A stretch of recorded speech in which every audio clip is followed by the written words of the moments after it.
దేవునికి మహిమ కలుగునుగాక. ఈ దినము ఒక వాక్య భాగాన్ని మనం ధ్యానం చేసుకుందాం. ఆదికాండము 2వ అధ్యాయము. ఆదికాండము 2వ అధ్యాయము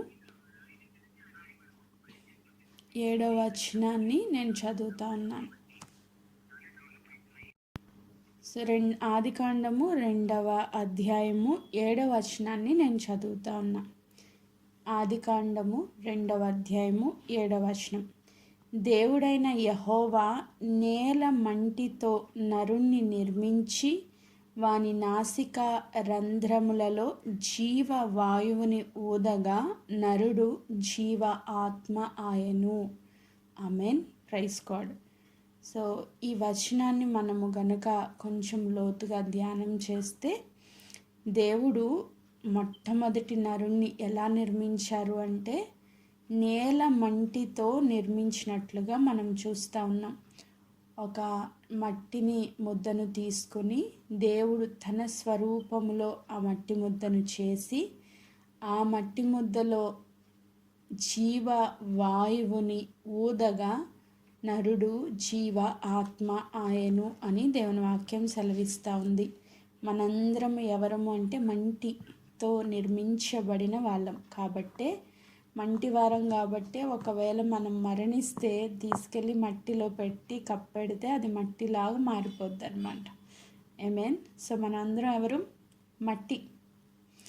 సో ఈ మట్టికి ఎన్ని రకాల పరిస్థితుల్లో ఈరోజు మట్టితో ముద్దను చేసి మనిషిని నిర్మించిన నిర్మాణకుడుగా యెహోవా దేవుడు ఒక కుమ్మరిగా తన యొక్క చిత్తానుసారముగా మనల్ని మలచుకోవడానికి, మార్చుకోవడానికి ఇష్టపడుతున్న దేవుడుగా మన జీవితంలో ఒక కుమ్మరిగా మనము దేవుణ్ణి చూడడానికి పరిశుద్ధాత్మ దేవుడు ఒక వాక్య భాగాన్ని జ్ఞాపకం చేస్తూ వచ్చారు. ఇర్మియా గ్రంథము 18వ అధ్యాయము. ఇర్మియా గ్రంథము 18వ అధ్యాయము 1 నుంచి 4 వచనాలు నేను చదువుతా ఉన్నాను. యెహోవా యొద్ద నుండి ఇర్మియాకు ప్రత్యక్షమైన వాక్కు. నీవు లేచి కుమ్మరివాని ఇంటికి పొమ్ము, అక్కడ నా మాటలు నీకు తెలియజేతును. సో ఇక్కడ ఇర్మియా అనే ప్రవక్తను దేవుడు దర్శిస్తూ వచ్చి ఇర్మియాతో చెప్తున్నారు, నువ్వు లేచి కుమ్మరివాని ఇంటికి వెళ్ళు అని చెప్తున్నారంట. ఎందుకు చెప్తున్నారు అంటే ప్రాక్టికల్గా దేవుని చిత్తం అర్థం చేసుకోవడానికి కొన్ని చూపించి చెప్తా ఉంటారు. సో మనము చూస్తాము, ఒక నార బట్ట తీసుకుని, ఒక నార నడికట్టును తీసుకుని దాని విషయంలో కూడా దేవుడు ప్రాక్టికల్గా దాన్ని కొని దాచిపెట్టి నడుము కట్టుకొని ఇలా ప్రాక్టికల్గా చేసి చూపించమని చెప్తారు. సో అలాగే ఇర్మియాతో చెప్తున్నారు, నువ్వు లేచి కుమ్మరివాని ఇంటికి వెళ్ళు అంటున్నారు. అసలు కుమ్మరివాడు పాత్రని ఎలా సిద్ధపరుస్తున్నాడో చూపించడానికి దేవుడు ఇష్టపడ్డారనమాట. ఈరోజు మనందరము మంటివారము అని గ్రహిస్తూ ఉన్న వాళ్ళముగా అసలు ఆ కుమ్మరివాడు ఏం చేస్తాడు, దేవుడు ఎందుకు కుమ్మరివాని ఇంటికి ఈ ఇర్మియా భక్తుడిని వెళ్ళమని చెప్తున్నారు అని మనం ఆలోచన చేస్తే, దేవుడు చెప్పగానే ఇర్మియా భక్తుడు లేచి నేను కుమ్మరివాని ఇంటికి వెళ్ళగా వాడు తన సారె మీద పని చేయుచుండెను అని వాక్యం సెలవిస్తూ ఉంది. ఇర్మియా గ్రంథం 18వ అధ్యాయము 3వ వచనం. నేను కుమ్మరివాని ఇంటికి వెళ్ళగా వాడు తన సారె మీద పని చేయుచుండెను. సో కుమ్మరి వాళ్ళు పాట్స్ చేయడం మనం అందరము నాకు తెలిసి చూసే ఉంటాం కదా. చాలామందికి విజన్ తెలుస్తుంది, కానీ ఒక్కసారి దేవుడిచ్చిన ఆలోచన బట్టి దాన్ని నేను ఎక్స్ప్లెయిన్ చేయాలని ఆశపడతా ఉన్నాను. కుమ్మరి వాళ్ళ ఇంటికి వెళ్తే ఫస్ట్ ఆ కుమ్మరివాడు ఒక పాత్రను చేయడానికి ఏం కావాలి వాళ్ళకి అంటే మట్టి కావాలి. ఆ మట్టి కూడా ఎలాంటి మట్టి కావాలి, ప్రొజెక్ట్ చేయండి, పద్మజ సిస్టర్ ప్రొజెక్ట్ చేయండి. ఒక మట్టిని తీసుకుని ఆ మట్టిని ఎట్లా చేయాలి, ఒక పాత్రగా రెడీ చేయాలి అంటే మొట్టమొదటి స్టెప్లో వాళ్ళు ఏం చేస్తారు, ఆ మట్టిని తీసుకుని జల్లెడతో జల్లిస్తూ ఉన్నాడు. మొదటి పిక్చర్లో మనం చూస్తే జల్లెడతో జల్లిస్తూ ఉన్నాడు. ఎందుకు జల్లిస్తున్నారంటే ఒక ఫైన్ మట్టి కావాలి. ఒక పాత్రను చేయాలంటే ఒక ఫైన్గా ఉన్న మట్టి కావాలి, అంటే స్మూత్గా మృదువుగా ఉన్న మట్టి కావాలి. దానిలో రాళ్ళు, చెత్త, ఏదైతే ఆ రాళ్ళు ఆ చెత్త ఉంటుందో అది అడ్డంగా వస్తుంది. కాబట్టి దాన్ని మొదటిగా ప్రత్యేకించాలన్నమాట, సెపరేట్ చేయాలి. ఆ సెపరేషన్ కోసం మొట్టమొదటిగా మట్టిని తీసుకుని ఆ కుమ్మరివాడు ఏం చేస్తున్నాడంటే జల్లిస్తున్నాడంట. ఏమేన్ జల్లెడ పడతా ఉన్నాడనమాట. జల్లెడ పట్టినప్పుడు తనకు కావలసిన ఆ మట్టి, ఆ ఫైన్గా ఉన్న మట్టి కింద పడుతుంది. ఆ చెత్త, రాళ్ళు, దాంట్లో అడ్డముగా ఉన్న మట్టి పెంకులు ఏదైతే ఉన్నాయో అవన్నీ కూడా జల్లెడలో ఆగిపోతూ ఉన్నాయి. ఇది మొదటి స్టెప్గా మనం చూస్తూ ఉన్నాం. యేసుక్రీస్తు ప్రభువారు ఈ లోకంలో నుంచి మనల్ని ఏర్పరచుకున్నప్పుడు దేవుడు మనల్ని ఏం చేస్తారంటే ఫస్ట్ ప్రత్యేకిస్తారు. మొదటి స్టెప్లో ఏం జరుగుద్దంటే ప్రత్యేకించడం జరుగుతుంది. ఎందుకు ప్రత్యేకిస్తారు అంటే మనమందరము కూడా ఈ లోకంలో కలిసిపోయిన వారముగా ఉన్నాం. మొట్టమొదటిగా దేవుడు ఆదామును చేసినప్పుడు ఆయన స్వరూపంలో ఆయన పోలికలో చేసుకున్నప్పటికీ ఈ ఆదాము అవ్వలు సాతాను మాట విని తినవద్దు అని ఆజ్ఞాపించిన పండు తిని వాళ్ళు పాపంలో పడిపోయారు, లోకంలో కలిసిపోయారు. లోకంలో ఉన్నదంతా వాళ్ళలోకి వచ్చేసింది. ఆ చెత్త అంతటి నుంచి దేవుడు ప్రత్యేకించడానికి మొదటి స్టెప్లో ఏం చేస్తారంటే జల్లెడ పడతారు. సో చాలామంది జీవితాల్లో ఈ అనుభవం ఉండవచ్చు. యేసుక్రీస్తు ప్రభువుని నమ్ముకున్న తర్వాత ప్రత్యేకత, ఈ లోకంలో ఉన్న వాళ్ళకి మనకి ఒక ప్రత్యేకత అనేది కనపడడానికి కొంత జల్లెడ పట్టే పరిస్థితులు మనం చూస్తాం. అంటే ఇది వరకు నేను బాగా సినిమాలు చూసేదాన్నండి, కానీ ఇప్పుడు నాకు అవి చూడాలనిపించడం లేదు. ఎందుకంటే దేవుడు నిన్ను ప్రత్యేకించేశారు. ఆ సినిమాలు చూడడం అనే ఆ అలవాటు అదొక చెత్త, అది ఒక రాయి, అది నీకు అడ్డముగా ఉంది నిన్ను దేవుని స్వారూప్యంలోకి మలుచుకోవడానికి. కాబట్టి దాన్ని దేవుడు తీసేశారనమాట. ఇప్పుడు నీకు దాని మీద మనస్సు ఉండదు, దాని నుంచి దేవుడు నిన్ను ప్రత్యేకించేశారు. ఇంతవరకు నేను బాగా టీవీలు చూసేదాన్నండి, బాగా సీరియల్స్ చూసేదాన్ని, టైం ఉన్నప్పుడల్లా టీవీ దగ్గర కూర్చునేదాన్ని. కానీ ఇప్పుడు నాకు అట్లా అనిపించట్లేదు, అది చేయాలనిపించట్లేదు.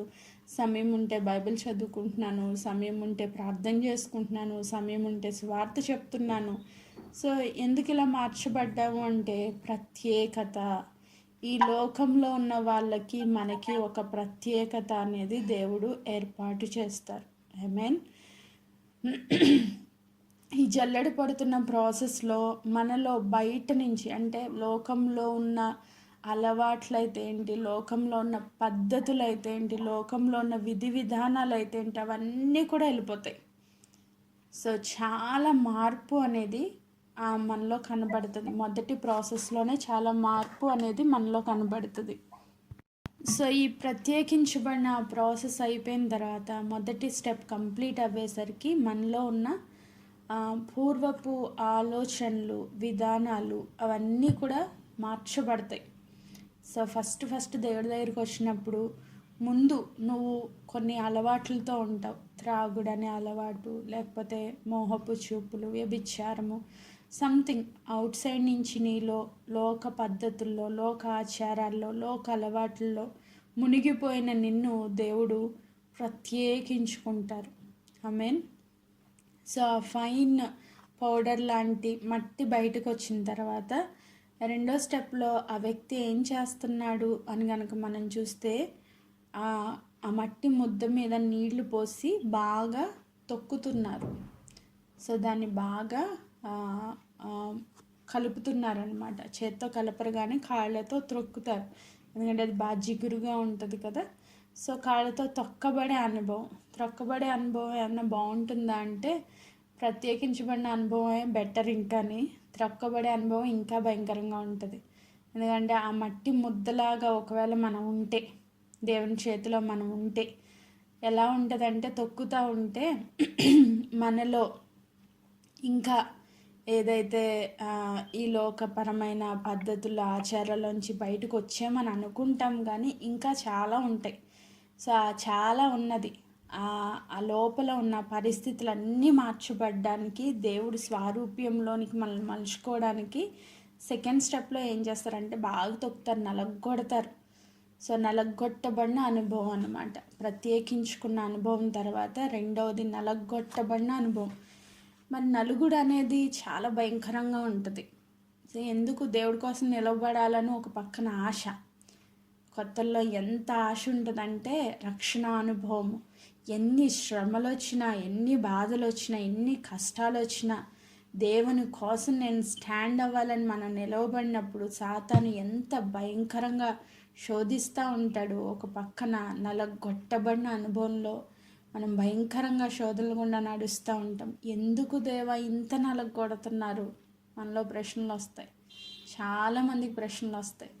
దేవుడు యోసేపుని ప్రత్యేకించుకున్నారంట. ప్రత్యేకించుకున్న తర్వాత యోసేపుకి తన సొంత ఇంటి వారిలో నుంచే ఎన్నో రకాల పరిస్థితులు ఎదుర్కోవాల్సి వచ్చింది. సో చాలా నలగొట్టబడిన పరిస్థితులు. తీసుకెళ్ళి సొంత అన్నలే తీసుకెళ్ళి గొంతులో వేసేసారంట. ఎందుకు వేసేసారు? అసలే దేవుడు ఎందుకు అలా అనుమతించాడు? ఒక్కొక్కసారి మనకు అర్థం కాదు పరిస్థితులు దేవుడు ఎందుకు ఇలా అనుమతిస్తున్నారు అని. మనల్ని బాగా నలగొడతా ఉంటారు. ఎందుకు నలగొడుతున్నారు? అక్కడ కుమ్మరి ఎందుకు అంతగా తొక్కుతున్నాడు ఆ మట్టిని అంటే, తనకి ఇష్టమైన పాత్ర చేయడానికి అది బాగా ముద్దగా చేస్తే తప్ప ఆ సారపైన అది ఉండదు. అదే మట్టిని తీసుకెళ్ళి సారపైన పెట్టామనుకోండి, అది ఫైన్ పౌడర్ లాగే ఉంటుంది, అది ముద్దలాగా ఉండదు. కాబట్టి అది విరిగిపోద్ది, పాడైపోద్ది, ఆ పాత్రగా మలచబడ్డానికి అవకాశం ఉండదు. సో దాన్ని ఫస్ట్ ఏం చేయాలి? ముద్ద చేయాలి, బాగా నలగొట్టాలి. ప్రత్యేకించుకున్న తర్వాత నలగొట్టబడే ప్రాసెస్ చాలా భయంకరంగా ఉంటుంది. సో ప్రతి ఒక్కరి జీవితంలో నాకు తెలిసి రెండో అనుభవం కూడా అనుభవించే ఉంటారు ఐ థింక్. సో ఈ నలగొట్టబడుతున్న ఈ ప్రాసెస్ని మనం తట్టుకుని నిలవబడగలిగితే మూడో స్టెప్లోనికి వస్తాము. ఆ మూడో స్టెప్లో ఏం చేస్తారంట? సారెపైన పెడతాడంట. కుమ్మరి తీసుకెళ్ళి ఆ మట్టి ముద్దని సారెపైన పెడతాడు. ఆ సారెపైన పెట్టి ఆ సారె తిప్పుతూ ఉంటాడు. తిప్పుతూ ఉంటే ఆ మట్టి ముద్దని తన అనుకున్న ఆ పాత్రగా మలచడానికి చేతులతో బాగా ప్రెషర్ ఇస్తాడు. బయట నుంచి బాగా ఒత్తుతూ ఉంటాడు అనమాట. ఒత్తినప్పుడు లోపల ఎక్కడ గ్యాప్స్ లేకుండా, లోపల ఎక్కడ ఒక ఖాళీ ప్లేసులు లేకుండా మట్టి ముద్దను బాగా ప్రెషర్ ఇచ్చి నొక్కుతాడనమాట. నొక్కుతూ ఉన్నప్పుడు అది కూడా పెయిన్ఫుల్లే, ఆ ప్రాసెస్ కూడా చాలా కష్టమే. అదేమీ అంత ఈజీ కాదు. బాగా ఒత్తుతూ ఉన్నప్పుడు నొప్పి వస్తుంది, అవునా? బయట నుంచి రకరకాల ఒత్తిళ్ళు. మన జీవితంలో కూడా ప్రత్యేకించబడ్డాము, చాలా సంతోషం. ఈ లోకంలో నుంచి, లోకపోకల్లో నుంచి, లోకంలోని వ్యక్తుల్లో నుంచి దేవుడు మనల్ని ప్రత్యేకించేశారు, సెపరేట్ చేసేసారు. సెపరేట్ చేసిన తర్వాత బాగా నలగొట్టబడిన అనుభవం గుండా తీసుకెళ్ళారు. ఇప్పుడు థర్డ్ స్టెప్లో ఏమవుతుంది? బయట నుంచి రకరకాల ప్రెషర్స్, ఒత్తిళ్ళు వస్తూ ఉన్నాయి, రకరకాల ఒత్తిళ్ళు వస్తూ ఉన్నాయి. చాలా నలగొట్టబడ్డాం, అయిపోయింది, బాగానే ఉంది అనుకున్నప్పుడు యోసేపు జీవితంలో పోతీఫర్ ఇంట్లో చాలా వర్ధిల్లుతూ ఉన్నాడు. తన్ను బట్టి ఆ పోతీఫర్ ఇల్లు ఎంతో ఘనముగా వర్ధిల్లుతుందని ఆయన తెలుసుకున్నప్పుడు పోతీఫర్ ఏం చేశాడంటే తన ఇంటి పైన ఒక అధికారిగా నియమించేశాడంట. ఆ ఇంటిపైన అధికారిగా ఉన్నప్పుడు బాగుంది, అంతా సెటిల్ అయిపోయింది అనుకున్న టైంలో పోతీఫర్ భార్య ద్వారా ఒక ప్రెషర్ వచ్చింది, ఆయనకి ఒక ఒత్తిడి వచ్చింది. రోజు ఒత్తిడి చేసేదంట, నాతో కలిసి పాపం చేయని. అంటే రకరకాల ఒత్తిళ్ళు బయట నుంచి మనకు వస్తాయి. ఎంతో ఒత్తిడి. ఆమె ఇష్టం వచ్చినట్లు ఆయన శోధిస్తూ ఉంది, భయంకరంగా శోధిస్తూ ఉంది. ఈరోజు మన జీవితాల్లో కూడా బయట నుంచి చాలా ఒత్తిళ్ళు వస్తాయి, అవమానాలు వస్తాయి, నిందలు వస్తాయి, భయంకరమైన శ్రమలు వస్తాయి, బయట ప్రజల్లో నుంచి వస్తాయి. సో ఈ బయట నుంచి వచ్చే ఆ ప్రెషర్ని తట్టుకుని ఆ మట్టి ముద్ద ఒక షేప్లోకి వచ్చిన తర్వాత, అంటే స్ట్రాంగ్ అయిన తర్వాత, ఇప్పుడు నెక్స్ట్ ఫోర్త్ స్టెప్లో ఏం చేస్తున్నాడు అంటే ఆయన లోపల చేయి పెట్టి లోపల ప్రెషర్ ఇస్తున్నాడు. బయట ప్రెషర్ అయిపోయింది. ఇప్పుడు నెక్స్ట్ ఆయన అనుకున్న షేప్ రావడానికి ఆ కుమ్మరి ఆ మంటి పాత్రను అనుకున్న ఆ రూపంలోకి మలుచుకునే ప్రాసెస్లో లోపల నుంచి ప్రెషర్ ఇస్తున్నాడు. సో ఇప్పుడు మానసిక ఒత్తిడి, బయట నుంచి వచ్చే ఒత్తిడి అయిపోయింది, దాన్ని జయించేసాము. ఇప్పుడు మానసిక ఒత్తిడి, దీన్ని మాత్రం జయించడం చాలా చాలా చాలా కష్టంగా అనిపిస్తుంది. చాలామంది బిడ్డలు మానసిక ఒత్తిడి తట్టుకోలేక ఇప్పుడు సూసైడ్స్ చేసుకుంటున్న వాళ్ళందరూ కూడా వాళ్ళు ఎందుకు అంత వాళ్ళ జీవితాలను వాళ్ళే చిదిమేసుకుంటున్నారంటే ఒత్తిడి తట్టుకోలేక, మానసిక ఒత్తిడి తట్టుకోలేక. సో ఈ బయట నుంచి ప్రెజర్స్ అందరికీ కనబడతాయి, అట్లీస్ట్ చెప్పుకోగలుగుతాం, కానీ లోపలుండే ఒత్తిడి ఎవరితోని చెప్పుకోలేం. ఇది చాలా కష్టంగా అనిపిస్తుంది. సో దేవుడు ఎందుకు అంత ఒత్తిడి పెడుతున్నాడు? ఆ చెయ్యి లోపల పెట్టి, కుమ్మరి ఆ లోపల పెట్టి, ఆ లోపల గ్యాప్ రావడానికి, ఆయన అనుకున్న షేప్ రావడానికి అంత ప్రెషర్ ఇస్తూ ఆ లోపల నుంచి అడుగు భాగం నుంచి దాన్ని ఒత్తుతూ ఒత్తుతూ ఒత్తుతూ వస్తూ ఉన్నాడు. పైకి వచ్చేసరికి ఒక మంచి అందమైన రూపాన్ని ఆ యొక్క మట్టి ముద్దకు తీసుకొని వస్తూ ఉన్నాడు. ఆమేన్, ప్రైజ్ గాడ్. ఆ ఒత్తిడి గుండా నడుస్తున్నప్పుడే అది మంచి రూపంలోనికి మలచబడుతుందంట. ఈరోజు విశ్వాస జీవితంలో మానసిక ఒత్తిడి దేవుడు ఎందుకు అలౌ చేస్తారు అంటే, మానసికంగా విరిగిపోయినప్పుడు, నలిగిపోయినప్పుడు దేవునికి ఇష్టమైన బలియాగంగా మనం మార్చబడతాం. ఆమేన్. మనలో ఉన్న శరీర క్రియలు, మనలో ఉన్న కోపము, ఆ సహనం లేని పరిస్థితులు, మనలో ఉన్న లోపల అంతరంగంలో హృదయంలో నుంచి ఈర్ష్య, ద్వేషము, కాముకత్వము, ఆ మత్తతులు, స్వార్థము, ఇవన్నీ కూడా హృదయాల్లో ఉన్న ఆ భయంకరమైన పాపాలన్నింటినీ తీసివేసి ఆ మానసిక ఒత్తిడి గుండా దేవుని నడిపించి నిన్ను ఎలా మార్చుకోవాలనుకుంటున్నారంటే ప్రేమ, దీర్ఘశాంతము, సంతోషము, ఆశానిగ్రహము, ఇవన్నీ ఫలించే ఆత్మఫలాన్ని ఫలించే బిడ్డగా దేవుని స్వారూప్యంలోనికి, ఆయన అనుకున్న షేప్లోనికి నువ్వు మారేంత వరకు ఆ మానసిక ఒత్తిడి కూడా భయంకరంగా ఉంటుంది. సో నువ్వు ప్రత్యేకించబడ్డావు, నువ్వు నలగొట్టబడ్డావు. అవుట్ సైడ్ నుంచి వచ్చే ప్రతి ప్రెషర్ని నువ్వు తట్టుకుని నిలవబడగలిగావు. ఇప్పుడు లోపల నుంచి వచ్చే ఒత్తిడిని కూడా నువ్వు తట్టుకున్నావు. ఇప్పుడు ఫైనల్గా ఒక కుండ రెడీ అయింది, ఒక పాట్, ఒక అందమైన ఫ్లవర్ వాజ్ రెడీ అయింది. రెడీ అయిన తర్వాత మరి దాన్ని తీసుకెళ్ళి డైరెక్ట్గా కబోర్డ్లో పెడతారా? పెట్టరు. దాన్ని తీసుకెళ్ళి ఏం చేస్తారంట? కాలుస్తారంట. గట్టి వేసి దాంట్లో పెట్టి బాగా కాలుస్తారు. ఈ కాల్చబడిన అనుభవం ఇది ఇంకా భయంకరం. సో దేవుడు దానియేలు జీవితంలో ఆ కాల్చబడిన అనుభవం గుండా తీసుకెళ్ళారు. అలాగే యోసేపు జీవితంలో కాల్చబడిన అనుభవం గుండా తీసుకెళ్ళారు. షద్రక్, మెషక్, అబేద్నెగోల జీవితంలో కాల్చబడిన అనుభవం గుండా తీసుకెళ్ళారు. సో ప్రతి భక్తుడి జీవితంలో ఒక టెస్టింగ్ పీరియడ్, ఒక భయంకరమైన పరీక్ష, అగ్ని పరీక్ష గుండా తీసుకెళ్ళిన అనుభవాలు ఉంటాయి. అలాగే నా జీవితంలో కూడా అగ్ని పరీక్షలు గుండా దేవుడు తీసుకెళ్తారు. ఈ టెస్టింగ్ పీరియడ్లో ఎంత కాల్చబడతామంటే భయంకరంగా, ఇంకా నా వల్ల కావట్లేదు ప్రభా, నేను తట్టుకోలేకపోతున్నాను అన్న సిచ్యువేషన్స్ వరకు తీసుకెళ్ళి దేవుడు ఎందుకు కాలుస్తున్నాడు ఆ మట్టి ముద్దకు అర్థం కావట్లా. ఫస్ట్ ఎందుకు జల్లెడ పెట్టాడో అర్థం కాల, తర్వాత ఎందుకు తొక్కుతున్నాడో అర్థం కాల, తర్వాత బయట నుంచి ఇంత ప్రెషర్ ఎందుకు అర్థం కాల, లోపల ఎందుకు అంత ప్రెషర్ ఇచ్చాడో అర్థం కాల, ఫైనల్గా దాన్ని ఎందుకు కాలుస్తున్నాడో కూడా అర్థం కాల. ఇప్పుడు తీసుకొచ్చి ఒక అందమైన ఫ్లవర్ వాజ్లా తయారు చేసి ఎక్కడ పెడతారు? దాన్ని తీసుకొచ్చి ఒక మంచిగా కబోర్డ్లో డబ్బులు ఇచ్చి కొనుక్కుని అది ఇష్టమైన పాత్రగా మలచబడినప్పుడు, ఒక అందమైన పాత్రగా మలచబడినప్పుడు దాన్ని తీసుకొచ్చి ఒక ఘనమైన ప్లేస్లో పెడతారు. ఆమేన్, ప్రైజ్ గాడ్. ఇప్పుడు యోసేపు జీవితంలో కూడా అన్ని ప్రెషర్స్ని తట్టుకుని ఆయన నిలవబడగలిగి, మానసిక ఒత్తిడి, బయట నుంచి ప్రెషర్స్, అన్ని రకాల ఒత్తిళ్ళు నిలవబడిన తర్వాత దేవుడు అగ్ని పరీక్షలు కూడా నడిపించిన తర్వాత యోసేపుని ఏం చేశారంట? ప్రధానిని చేశారంట.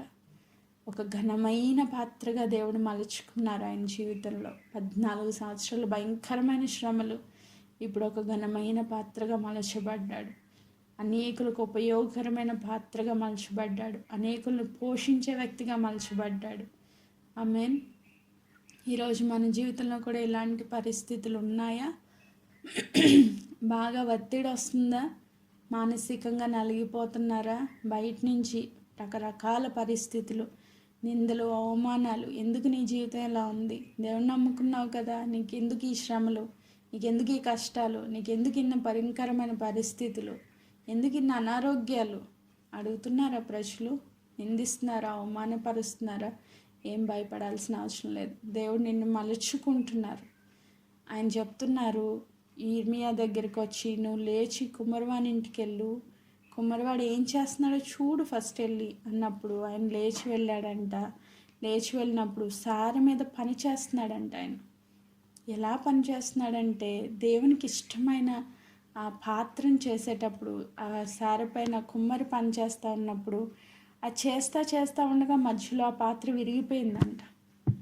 అంటే దానిలో ఇంకా ఎక్కడో రాళ్ళు ఉన్నాయి, ఎక్కడో చెత్త ఉందన్నమాట. ఆ క్రాక్ వచ్చేసింది. అది సరైన పాత్రగా మలచబడలేదు. అది చేతిలోనే విడిపోయింది. విడిపోతే అది తీసుకెళ్ళి మట్టి ముద్దను పడేసాడా అని చూస్తే పడేయలేదంట. మళ్ళా తీసుకున్నాడు.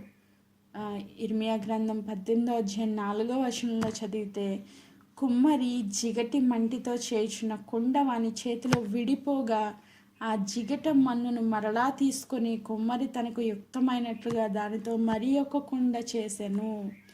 సో విరిగిపోయింది కదా, ఇది పాడైపోయింది, ఇది నాకు పనికిరాదని ఆ కుమ్మరి పక్కన పడేయలేదు. ఆ కుండని తీసుకెళ్ళాడు, మళ్ళీ ముద్దను చేశాడు, మళ్ళీ బాగా నలగొట్టాడు, మళ్ళీ తీసుకొచ్చి సారిపైన పెట్టాడు, మళ్ళీ తనకి ఇష్టమైన పాత్రగా దాన్ని మలుచుకున్నాడు.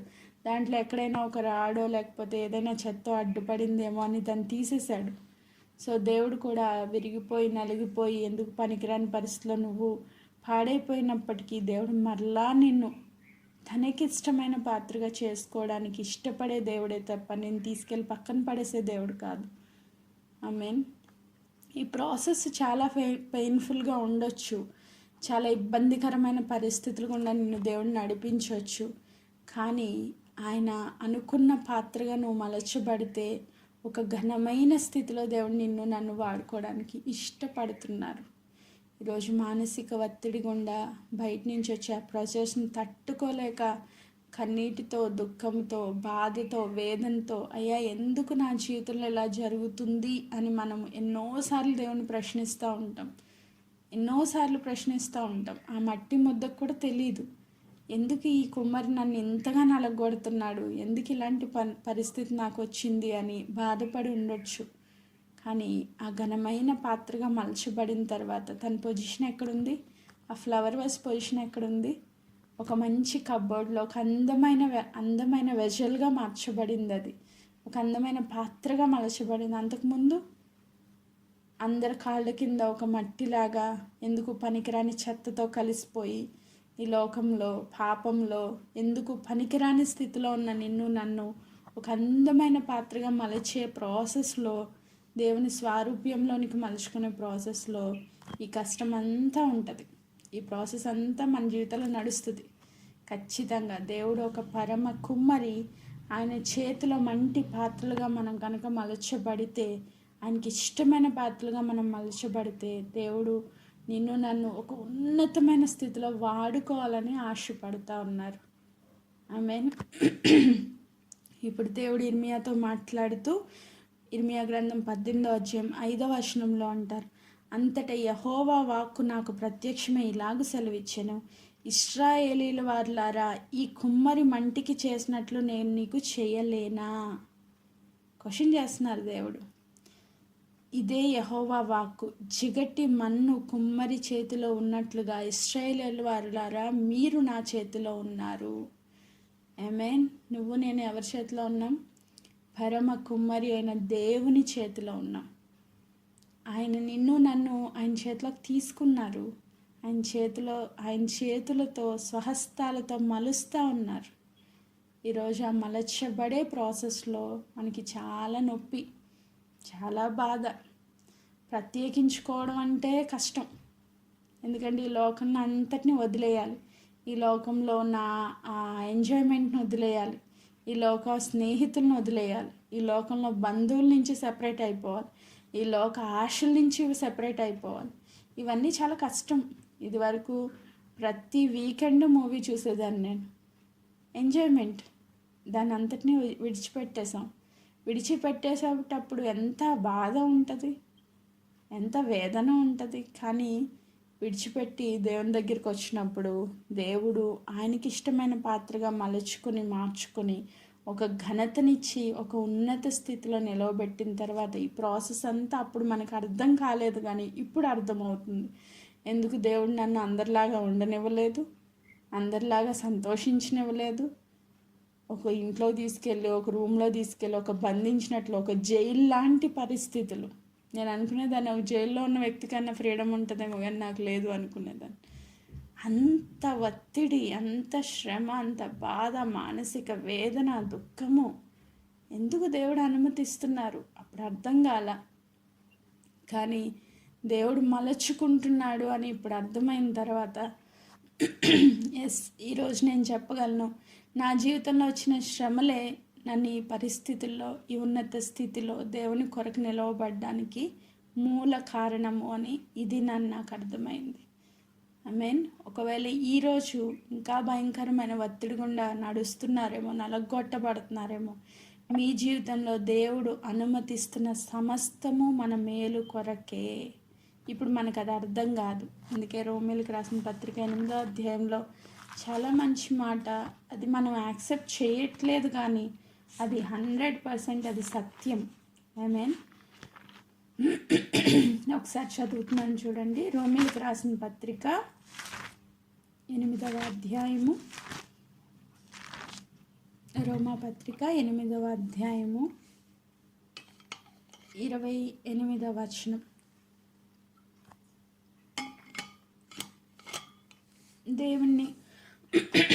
దేవుణ్ణి ప్రేమించు వారికి మేలు కలుగుటకై, దేవుని ప్రేమించు వారికి అనగా ఆయన సంకల్పము చొప్పున పిలువబడిన వారికి మేలు కలుగుటకై సమస్తము సమకూడి జరుగుచున్నవని ఎరుగుదుము.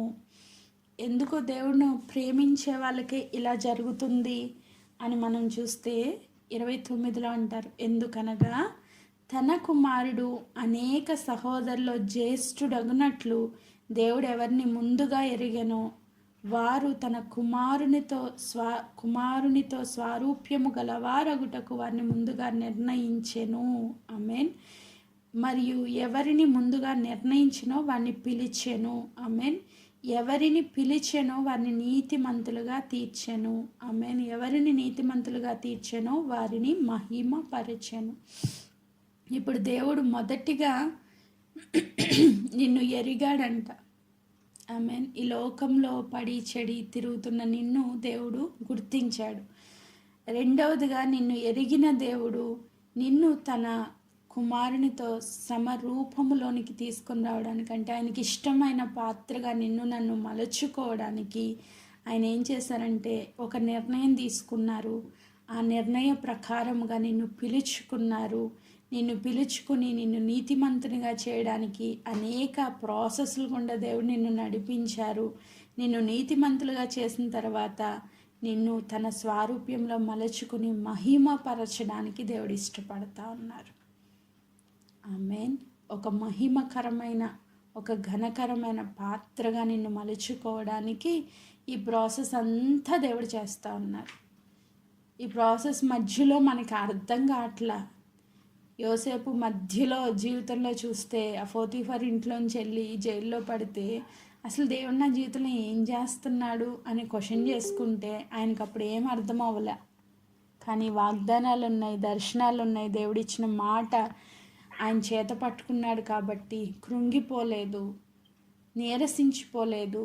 అయ్యో నాకు ఈ దేవుడు వద్దు, నాకు ఈ భక్తి వద్దు అని ఆయన విడిచిపెట్టలేదు. దేవుడు ఏది చేసినా నా మేలు కొరకే అని ఆయన నమ్మాడు కాబట్టే సమస్తము మేలు కొరకే సమకూడి జరుగుచున్నావని ఆయన విశ్వాసం ఉంచి దేవుని తట్టు నిలవబడ్డాడు. కాబట్టి ఒక ఘనమైన పాత్రగా, మహిమకరమైన పాత్రగా యోసేపు ఈజ్ ఈక్వల్స్ టు జీసస్ అని చెప్పగలిగే స్థితిలోనికి దేవుడు ఆయన హెచ్చించారు. ఆమేన్. పరమ యోసేపుగా ఆయన స్థిరపరచబడడానికి దేవుడు ఆయన స్వరూపంలో చెక్కుకోవడానికి అనేక శ్రమలు గుండా నడిపించుకుంటూ వచ్చాడు. ఈరోజు ఒకవేళ శ్రమలు అధికమైపోయి మనం బాధపడుతూ దుఃఖములో వేదనలో అసలు దేవుడు ఎందుకు నన్ను ఇలా నలగొడుతున్నాడని క్వశ్చన్ చేసుకుంటా ఉన్నామేమో, నేను ఒక అందమైన రూపంలోనికి దేవుడు చెక్కుతున్నారు, మలుస్తున్నారు అని మనం గుర్తించిన వారముగా పరమ కుమ్మరి అయిన ఆయన చేతిలో మంటి పాత్రలుగా మనం ఉన్నామని గుర్తించి, ఆయన ఎప్పుడు కూడా నిన్ను విరగ్గొట్టి పక్కన పడేసే దేవుడు కాదు, నిన్ను ఒక అందమైన ఆయన స్వారూప్యంలోనికి చెక్కుకుంటున్నాడని గుర్తించి హృదయపూర్వకంగా ఆయన అనుమతిస్తున్న ప్రతి పరిస్థితిని మనము దాని మేలు కొరకే అని గుర్తిద్దాం. ఆమేన్. సణుక్కుంటాం, కొనుక్కుంటాం, తిట్టుకుంటాం, దేవుని మీద ఆయాసపడతాం, మనుషుల మీద ఆయాసపడతాం. మనకు అర్థం కావట్లేదు కాబట్టి ఇప్పటి వరకు అవన్నీ చేస్తూ వచ్చాం. కానీ ఇప్పుడు మనకు అర్థమవుతుంది కదా దేవుడు ఎందుకు ఇలా చేస్తున్నాడు అన్నది. ఎస్, దేవుడు నన్ను ఒక ఉన్నత స్థితిలో ఉంచడానికే ఈ ప్రాసెస్ అంతా నా జీవితంలో అనుమతిస్తున్నారు అని మనం గుర్తించి హృదయపూర్వకంగా దేవుని స్తుతించేవారిగా ఉండాలని కోరుకుంటూ ఈ మాటలు నేను ముగిస్తున్నాను. దేవుడి వాక్య భాగమును దీవించును గాక. ఆమేన్. Praise God.